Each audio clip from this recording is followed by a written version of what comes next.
E obrigado à presença de todos, certo? Por estarem presentes. A última parte, certo?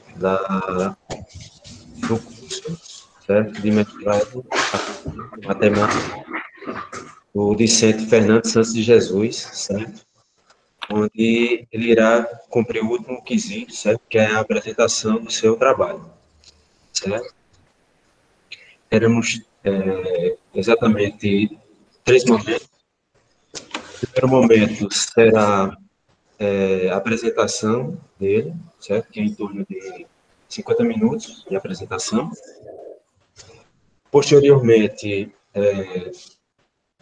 os participantes da banca, né? Que eu já quero já agradecer muito demais ao professor Gilberto Olado Cabral e ao professor José Paulo Vidal Dias, ter participado dessa banca, certo? Onde vai ter um momento de perguntas e comentários por parte dos membros da banca, certo?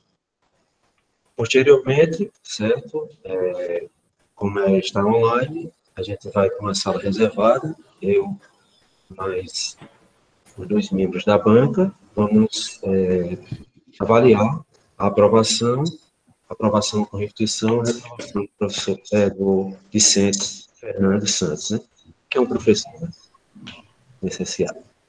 Então, eu quero agradecer mais uma vez demais a presença de todos e já desejar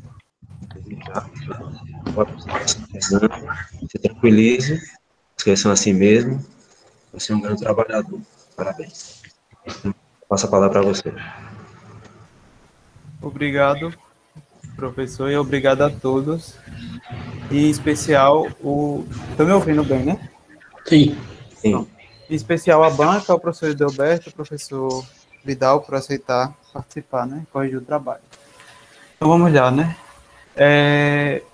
O trabalho que foi orientado pelo professor Gerson foi intitulado de Teoria da Estabilidade Paramétrica para Sistemas Hamiltonianos com aplicação no problema do pêndulo carregado com ponto de suspensão oscilante.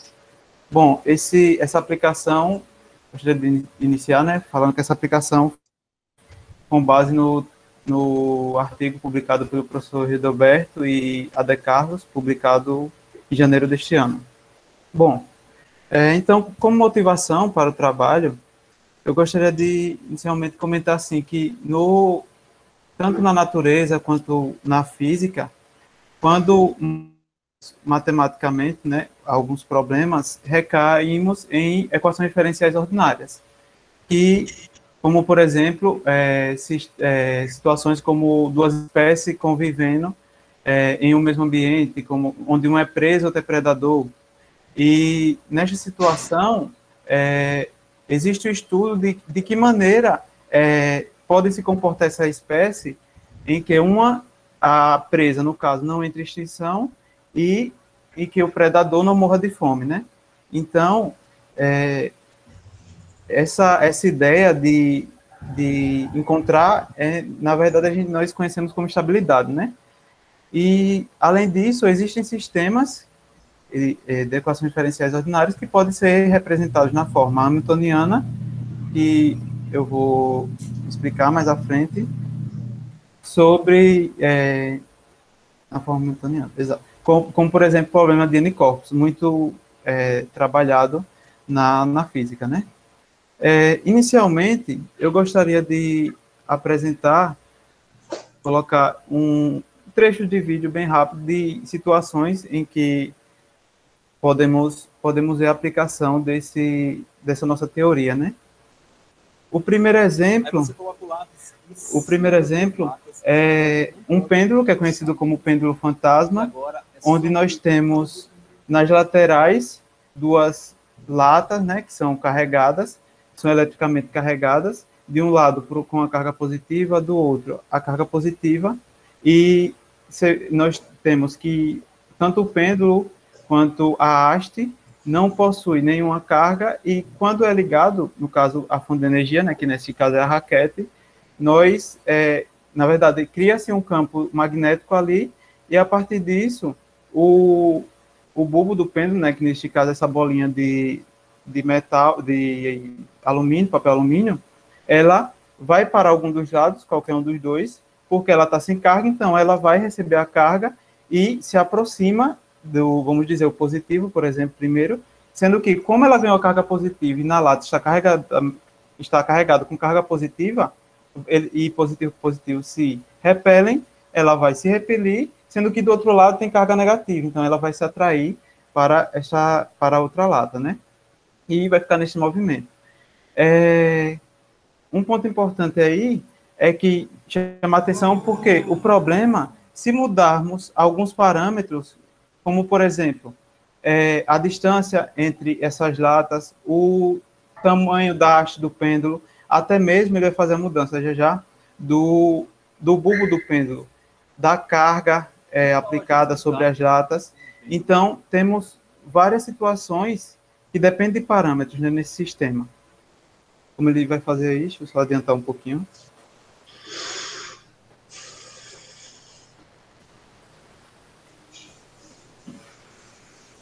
Outra situação que também eu gostaria de ilustrar, que essa é mais prática no dia a dia, e é o pêndulo, que é o funcionamento do trem, que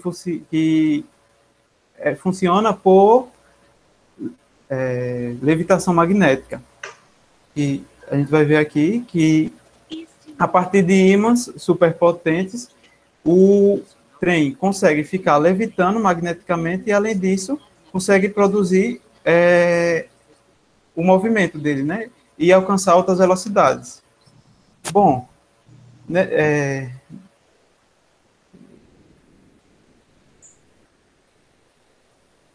continuando, aí por que isso envolve o nosso estudo, né?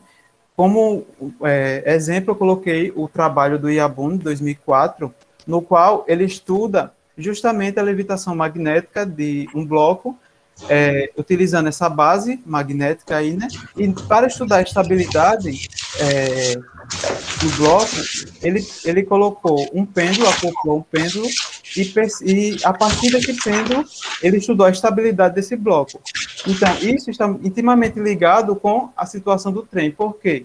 Porque ninguém quer andar num trem que fique balançando, né, muito, e também que corra o risco de sair da pista, por exemplo, e causar algum acidente. Então, é um exemplo de situação diária de situação assim, que aplica no nosso dia a dia, que a matemática engloba, né? Em particular, a teoria apresentada aqui.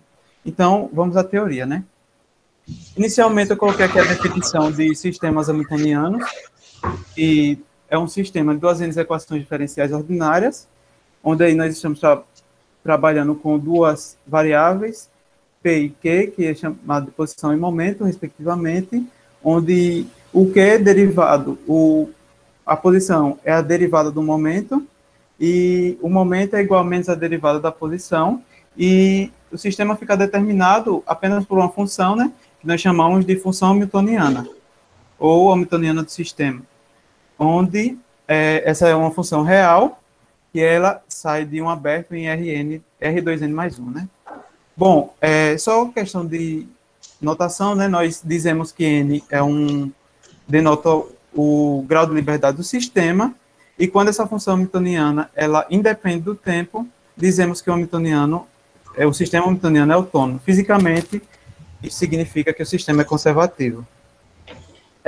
Agora aqui nós temos a representação vetorial, né, do sistema 1, como vocês podem ver aí, é o sistema 2, onde Z é um vetor coluna com duas N linhas, e J é a matriz simplética padrão, matriz padrão, como chamamos, e ΔH é o gradiente da função H, onde JH tem essas propriedades, como pode ser visto aí no final do slide. Bom, agora vamos dar alguns exemplos de sistemas hamiltonianos, como, por exemplo, o pêndulo com ponto de suspensão oscilante, no qual é quase a mesma coisa de um pêndulo simples, entretanto, o ponto de suspensão, ele oscila sobre uma ação harmônica, como, por exemplo, A cosseno ômega t, onde A vai ser a amplitude e ômega a frequência. Aí aqui, Não vai funcionar. Bom, agora nós, aqui no I3, a gente pode ver o movimento do pêndulo, que é uma equação de segunda ordem, equação diferencial de segunda ordem, e depende de alguns parâmetros, como a gente pode ver, né? A partir de uma simples substituição, fazendo θ' igual a y, nós obtemos essa equação 3 na forma hamiltoniana, como pode ser visto em 4. E a função hamiltoniana associada ao sistema é essa equação 5.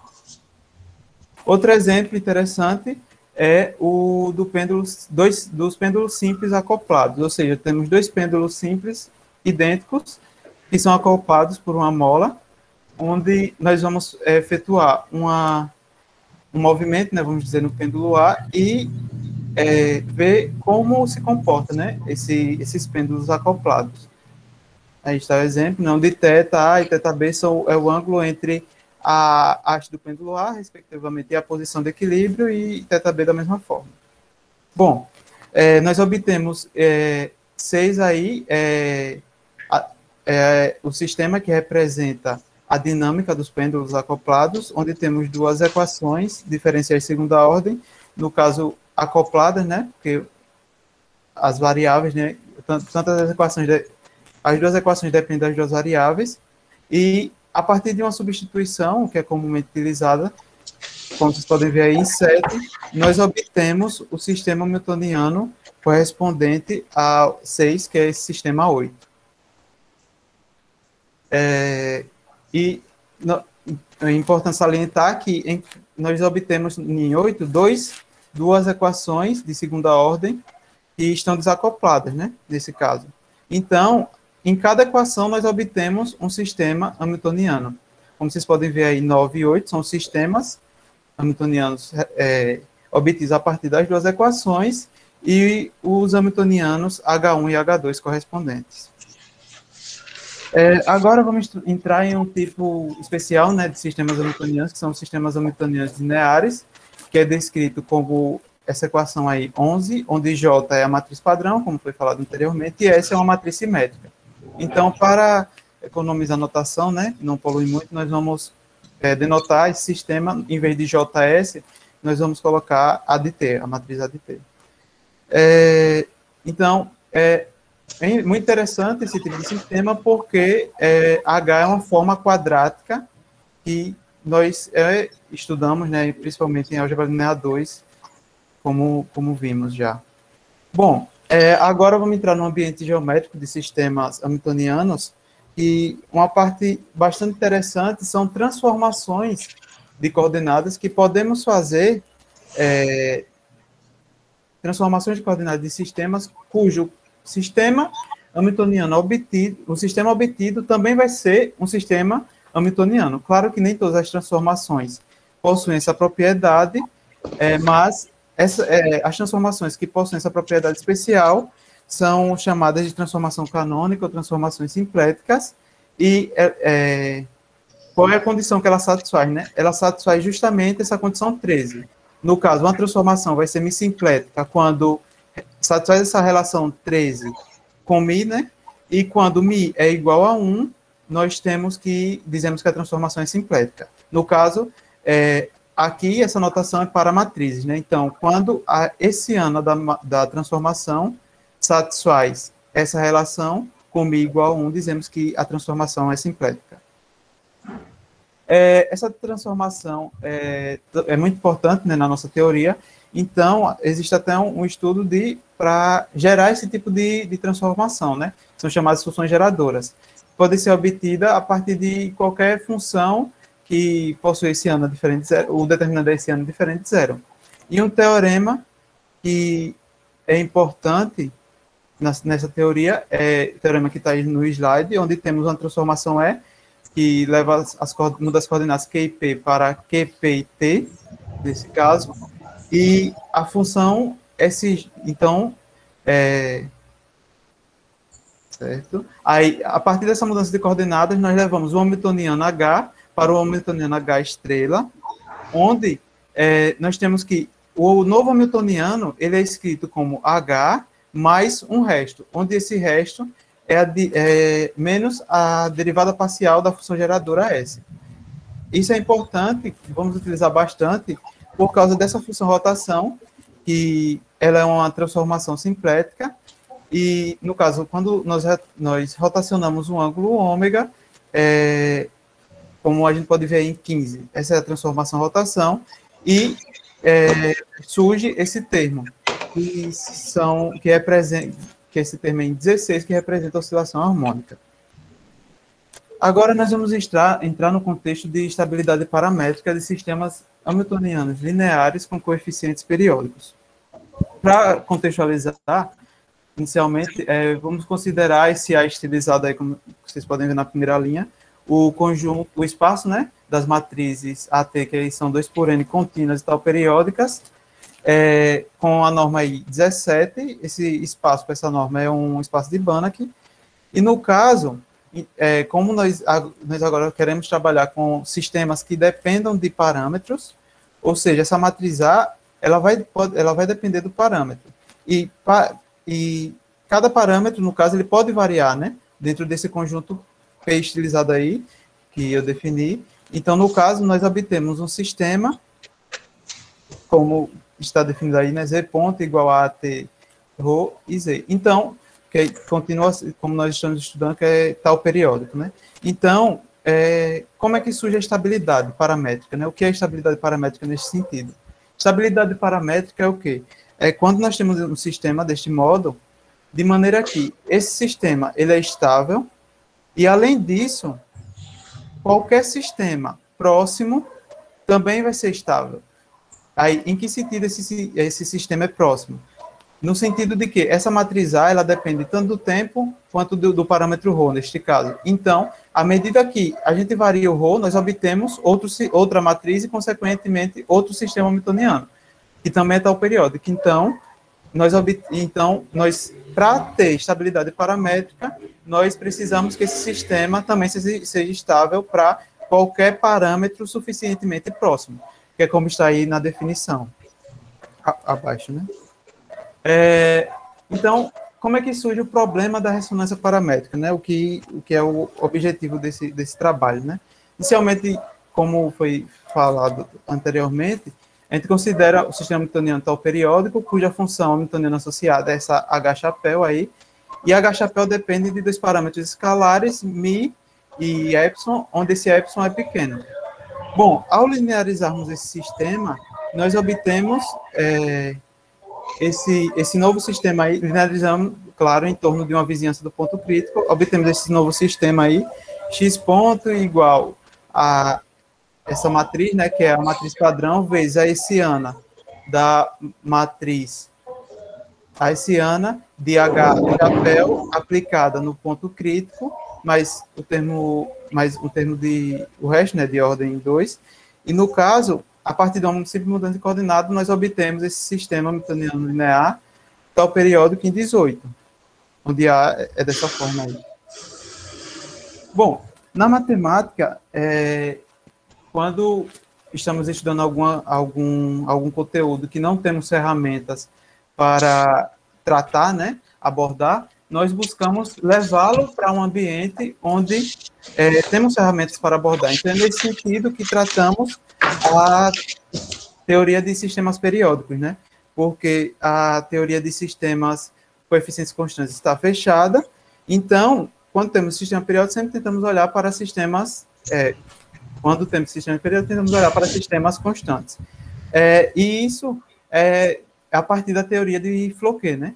Que nos permite analisar a teoria de estabilidade de um sistema periódico a partir de um sistema hamiltoniano linear com coeficientes constantes, nesse caso, correspondente. E, como eu não sei, esse y ponto igual a by, né? Nesse caso, então, a estabilidade fica em função dos multiplicadores característicos e dos expoentes característicos da matriz. O problema de ressonância paramétrica surge quando temos que os multiplicadores possuem multiplicidade múltipla, que, no caso, eles satisfazem essa equação aí que vocês podem ver, 19, que são chamadas de ressonância de Krein. Nós temos a ressonância de Krein, pode ser básica combinada, e aqui na nossa aplicabilidade, né, nós utilizamos apenas a ressonância básica.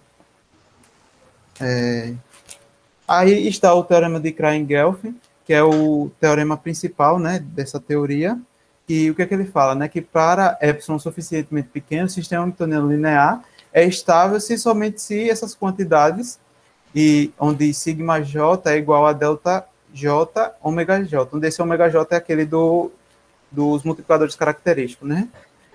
Então, elas não estão relacionadas por essa igualdade. Então, a gente tem a garantia da estabilidade se elas não estiverem relacionadas.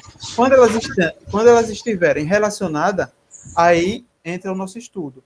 Porque quando elas estiverem relacionadas, então, vamos ter sistemas que dependem de parâmetros na vizinhança que podem ser estáveis e podem ser instáveis, estáveis e instáveis. A partir disso é que, no espaço dos parâmetros, é que procuramos dividir em regiões de estabilidade e instabilidade. E isso vai surgir a partir de curvas e superfícies, como veremos a seguir.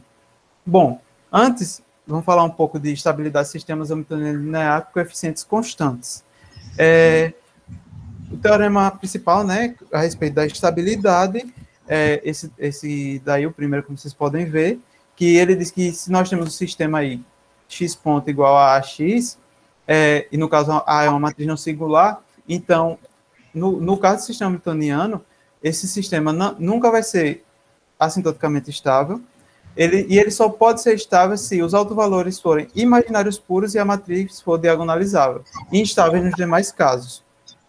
Outro teorema importante é que o polinômio característico da matriz, neste caso, né, da matriz hamiltoniana, ela é uma função par.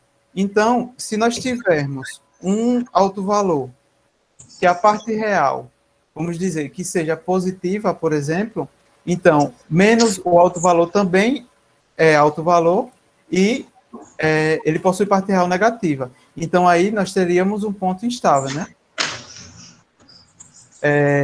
Continuando, agora nós vamos apresentar os dois principais processos que nos ajudam na construção das curvas, que é o processo de normalização e o processo de priori. Esse processo de normalização de sistemas hamiltonianos lineares com coeficientes constantes é basicamente como o estudo de normalização da forma canônica de Jordan em matrizes, quando estudamos, né? Então, nós buscamos encontrar a forma mais simples do hamiltoniano. E como é que nós podemos fazer isso, né? Como é que nós fazemos isso, na verdade? Então, novamente, nós vamos utilizar transformações simpléticas, né?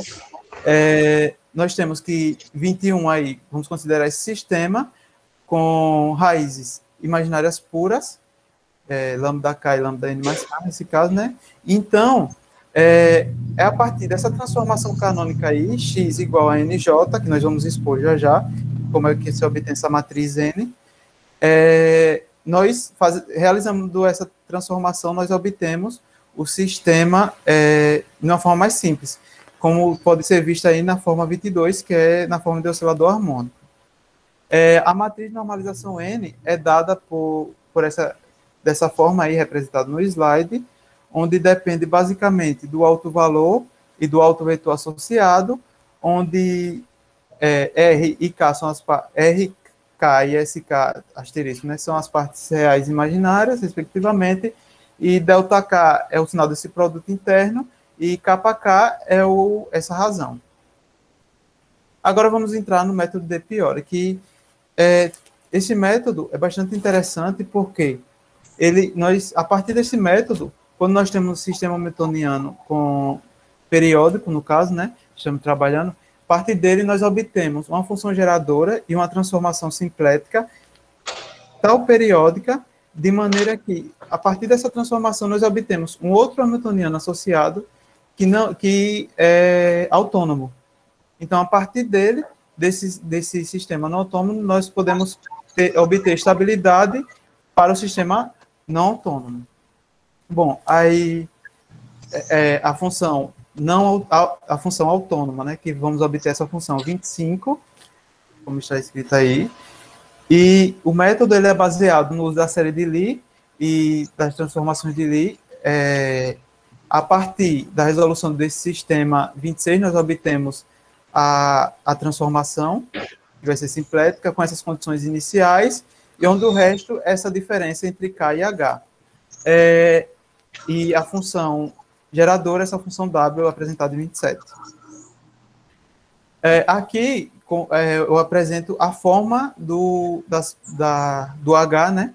Que ele foi dividido, né, em K0, K1 e assim sucessivamente, onde K0 vai ser igual a H0, como vocês podem ver em 28, e Km tem essa forma em 29, onde a derivada de W, vocês podem ver em 30, esse KJI a gente pode ver em 31, e esse LJHM menos J é o que conhecido como cocheiro de Poisson, que ele tem a propriedade de ser invariante por transformações lineares, ou transformações simpléticas.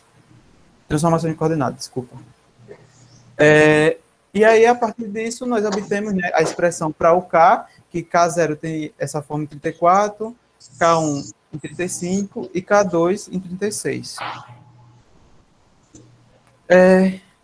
Então, agora vamos focar, né, na construção da fronteira de estabilidade, utilizando o método de priori, para sistema com um grau de liberdade, que é o sistema que vamos aplicar, né, essa teoria.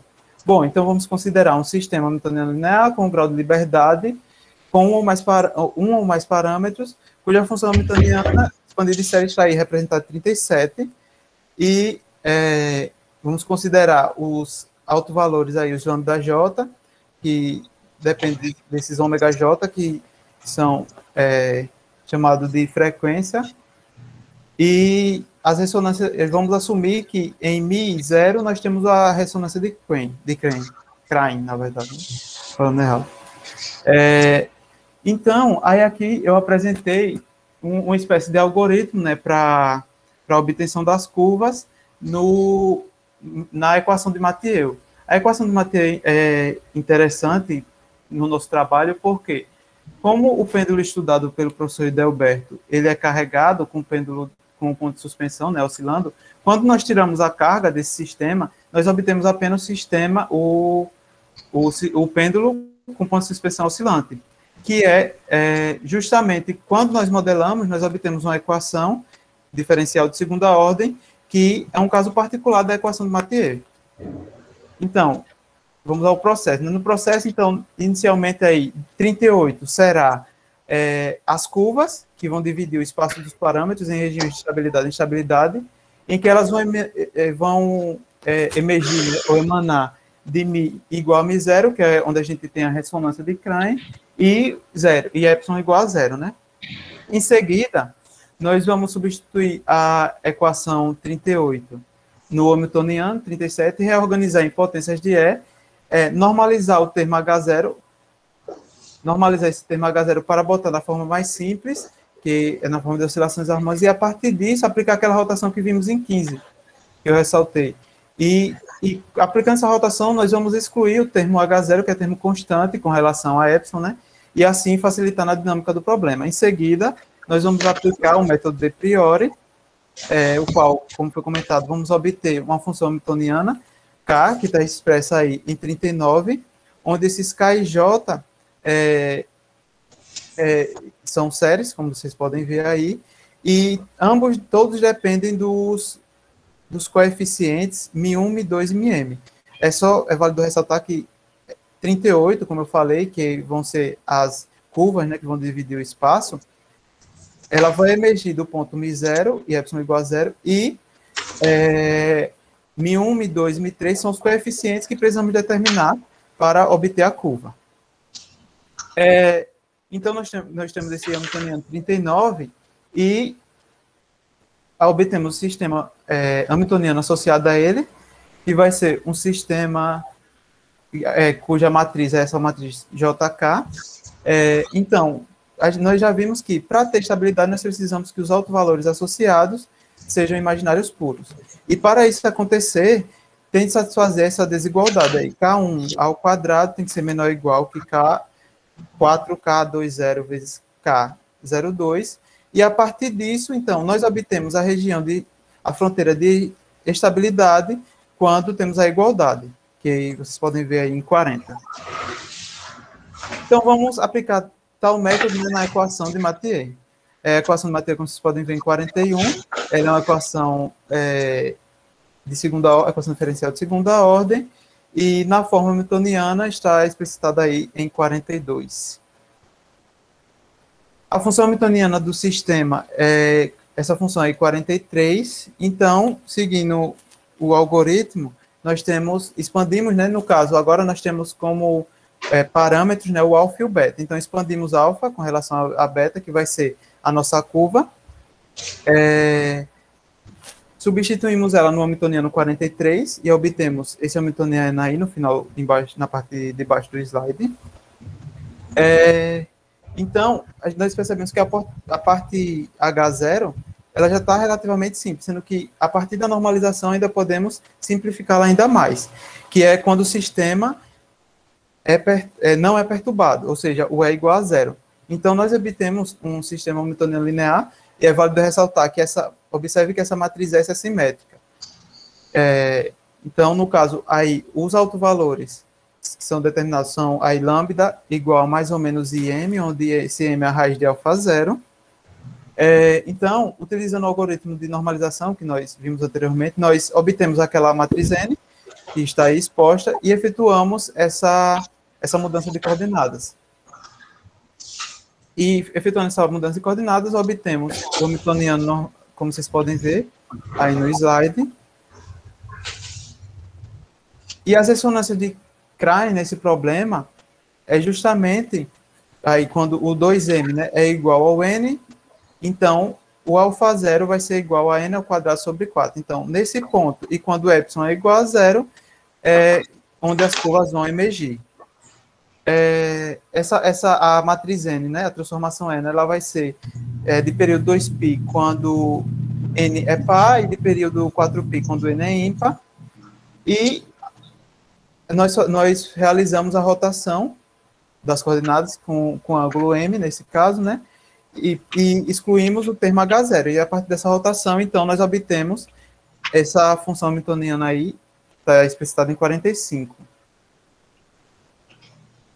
Onde, reorganizando, nós obtemos esses termos, né, onde H0' é zero, e os outros termos, como vocês podem ver aí. H1', H2', assim sucessivamente. Então, como já foi comentado anteriormente, né, nós vamos obter essa função K, que ela é uma função autônoma, e a partir dela, nós vamos obtendo essa função, né? Então, nós temos que K0 é igual a zero, porque o H0 foi zero, lembrando que K0 é igual a H0. K1 está aí, explicitado, onde K1 é desta forma, aí escrito embaixo, né, que está em função das coordenadas y e y, cujos coeficientes também estão aí em forma dessas integrais. Pronto. Então, a partir disso, nós utilizando a fronteira, a condição de fronteira, que é 47, nós obtemos as curvas que dividem o espaço dos parâmetros. Estas curvas são dadas desta forma, e observe que para cada ponto, por exemplo, essa primeira aqui, a gente tem gama C1 e gama S1. Então, ambas as curvas, elas emergem no caso, n igual a 1, naquele caso era n ao quadrado sobre 4. Então, fica 1/4, né?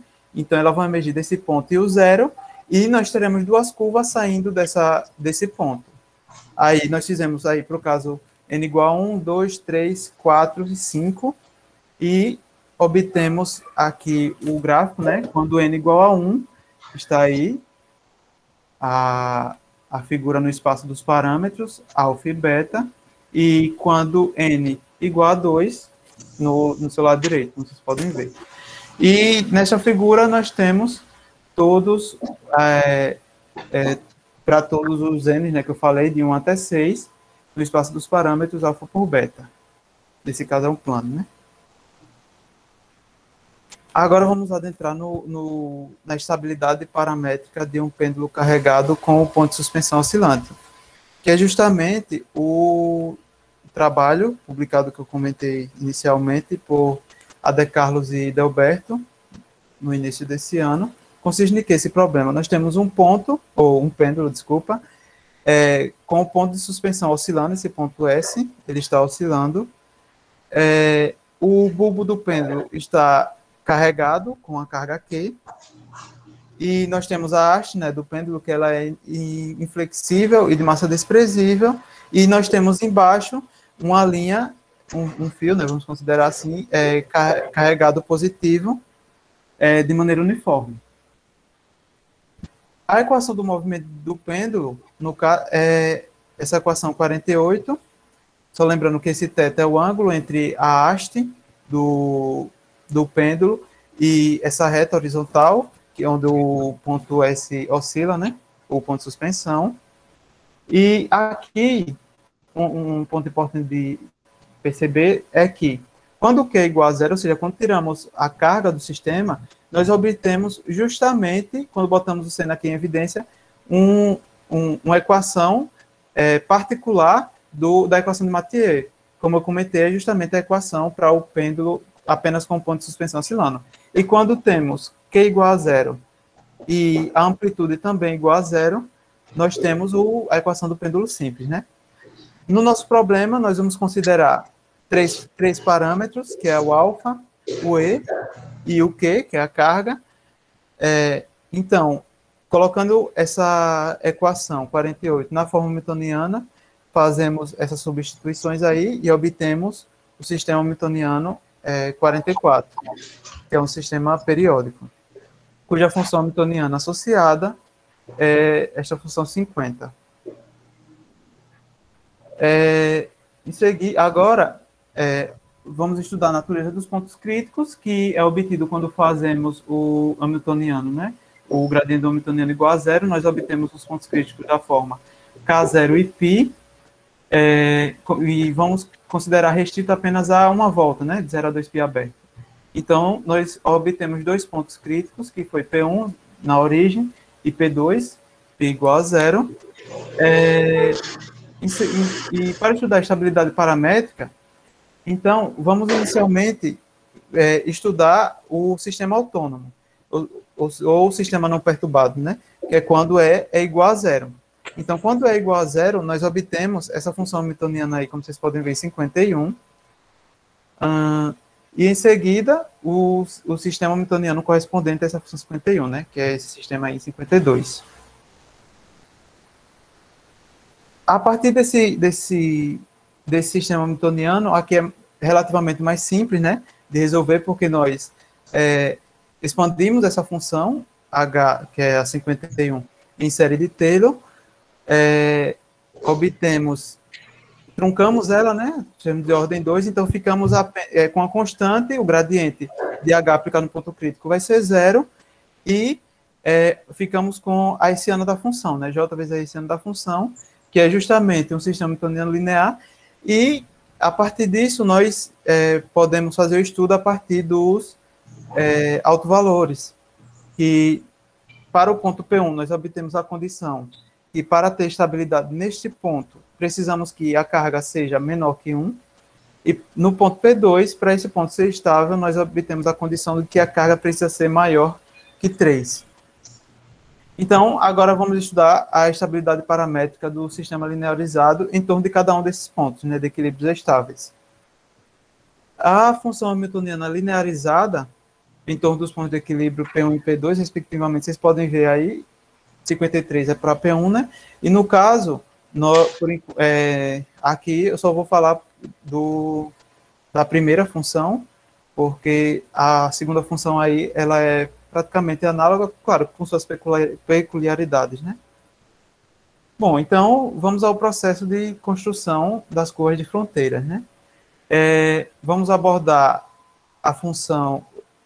então, inicialmente, vamos estudar a função em torno de P1, onde, inicialmente, nós fazemos essa mudança de coordenadas, né?